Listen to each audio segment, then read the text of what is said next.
Hey everybody, it's Jason Blaha here, and once again it is time for the Q&As, so let's go ahead and get this started. Alright, first question. Thoughts on large volumes of 45-degree back extensions for posterior chain work? How would this compare to reverse hypers or glute ham raises? I don't see how it would compare at all. I'm not sure why we were making this comparison. Like, why would you think that a 45-degree back extension, which is a hip hinge and very much a single joint exercise, pretty much an isolation movement, if we want to use that term, as a single joint movement, how would you compare that to bending a completely different joint? So the glute ham raise, this comparison doesn't make sense at all. Like, there is no comparison. What? Right? It's no comparison at all. It's not even working the same joint. Alright, a 45-degree back extension to your knee stays completely locked. The glute ham raise, the knee is the primary joint moving, with a secondary small amount of hip movement, right? You can't make any comparison. Well, I guess the comparison would be, yeah, they work a totally different joint. Okay, so reverse hypers. Reverse hyper, think about the comparison. Similar joint movement, but the reverse hyper puts the back into extension. Not just extension, I'm sorry, it puts it into traction. Puts it into traction. And pulls on it. It's quite a bit different also. In fact, how do I put this? There is no exercise you can compare the reverse hyper to. It is a unique beast in every way. So generally you're thinking of as a hyper extension. What could we compare it to? You can compare it to a good morning. And I'm not saying the hyper extension is not a decent movement. I'm not saying it's not a good movement. I'm not saying it can't build your posterior chain and erectors to some extent. It can. The good morning will make you better at other lifts though. The good morning will have better carryover to your squat and to your deadlift because of the nature of the movement. So in theory, I have no issue with the hyperextension, but it really takes a minor place. Talking about large volumes? No. Could it be used as a secondary exercise behind some of these others? Sure, it could have a place if you need the work. I would rather put more volume in on the reverse hyper, though. Like, if you have access to a reverse hyper, I don't see why you would mess with this at all. If you need to do large volumes, I think the reverse hyper makes sense because it has a restoration effect. It's the easiest to recover from. And if you're looking just to work the movement pattern of the hyper, the good morning is going to have better carryover to big barbell movements while still working the same muscles, but working other muscles also. So we could get into a lot of debates there. I'm not saying I don't like it. I'm just saying I don't use it, and I probably wouldn't use it if I have it because I have all these other tools. It's just not as good of a tool overall. It doesn't make it bad in any way. All right, next question. Since legs are slow twitch muscles, it's not how it works. Is it okay to train them 7 days a week without overtraining, and will that stifle them from recovery and growth? Okay. I'm going to say this very nicely. Your chain of logic starts with kind of a bizarre false premise, and the conclusion doesn't follow at all. What do I mean? You basically said, let me put it in a way that makes as much sense, and then you'll understand. If a cuckoo clock goes choo-choo, does a train walk on 3 feet? And is it okay? That made about as much sense. There's no chain of logic here. Okay, irrespective of the slow twitch muscles, actually every muscle in the human body is a combination of slow twitch, fast twitch, with a large number of intermediate. Right? Let's get that out of the way. Now, do you mean is it slow twitch dominant? Yeah, so is every muscle in our species called Homo sapien. Humans, Homo sapien, are an extremely slow twitch dominant species relative to other animals.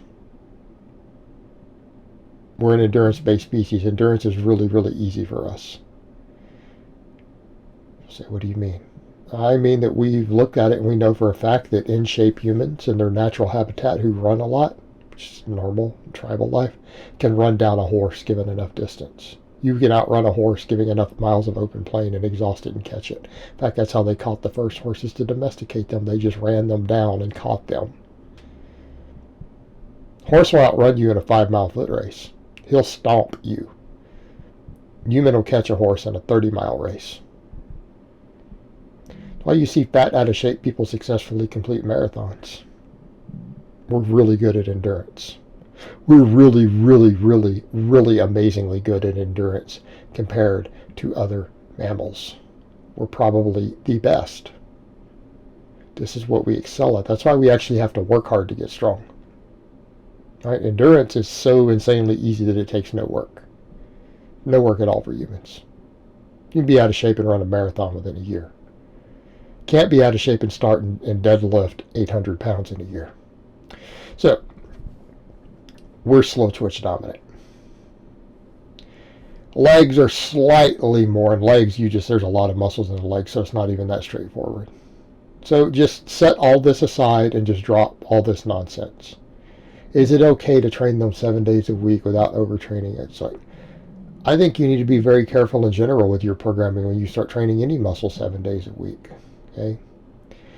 Do you honestly think you're going to optimize growth if you squat 7 days a week? Probably not. You guys have seen me do Bulgarian training. Let me ask you a question. You saw me doing the 6 day a week max squat Bulgarian training, right?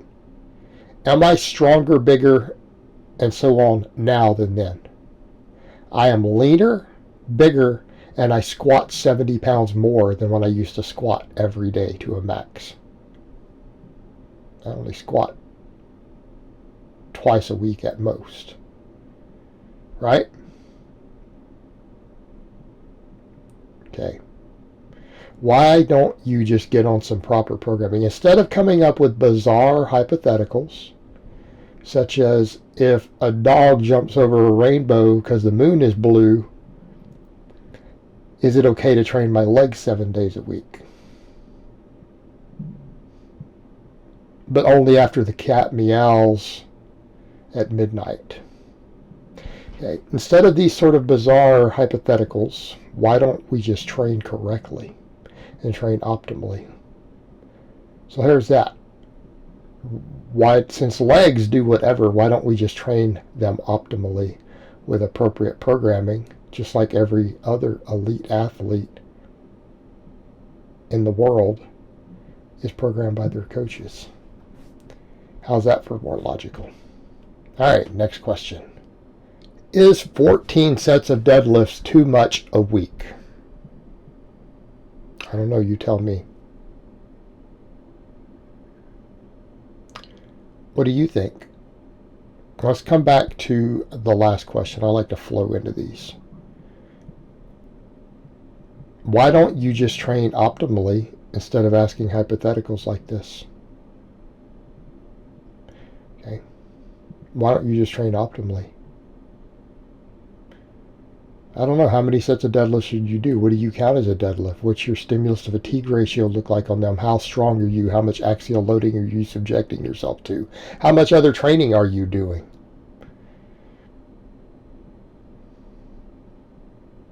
Okay. I don't know. What does my deadlifting look like? I mean, my training is documented for you guys. Anyone who really follows my channel knows exactly what I do. You know exactly what I do. 8 to 10 singles on speed pulls once a week. A max deadlift of some type every other week. Okay. I don't know how many sets is that. 8 to 11, 8 to 12. How do we count it? You know, how much pulling do you need to do? What's optimal? Why don't we start asking this? Again, let's come over to these questions instead of saying, is this too little? Is this too much? Will this impede? Let's train optimally. What do you define as a set of deadlift? A heavy deadlift, an all-out deadlift? I'm going to tell you right now, if you're pulling to a max, I don't know, maybe no more than 2 sets a week, probably. 2 all-out sets of deadlifts? Probably all you can handle in a week. I mean, realistically speaking, are we dealing with submaximal? Are we dealing with speed work? You dealing with 5 sets of 5, like, oh my God, all out 5x5s? Yeah, you're going to do that maybe once a week. Is it a conventional deadlift? Is it a deficit? Is it a snatch grip? If you're talking about conventional deadlifts, you're not going to do high volumes of conventional deadlifts. I don't give a shit what your drug stack is. It will bury you eventually. You're not doing anywhere close to 14 sets of real sets of conventional deadlift, like actual limit sets. Not going to happen. You might do it for a short time till you start breaking stuff, or you start seeing severe chronic overreaching symptoms. It's not going to happen. Yeah, and let's come over to the point. What are you trying to achieve with this? I assume you want to do 14 sets of deadlift because you want a really big deadlift, right? You're like, I want to deadlift 550, 600, 700. Well, do you think that that's the way to do that? Or should we go back to optimal programming and then build up all of our weak links and support musculature and do assistance work? I think that's what we should do. Why don't we do that instead? How about if we just say doing anything other than what is optimal is not good? So if 14 sets isn't optimal, it's too much. All right, guys, well, that's really all I have to say on that today. I hope it's been informative, and I will talk to you guys next time.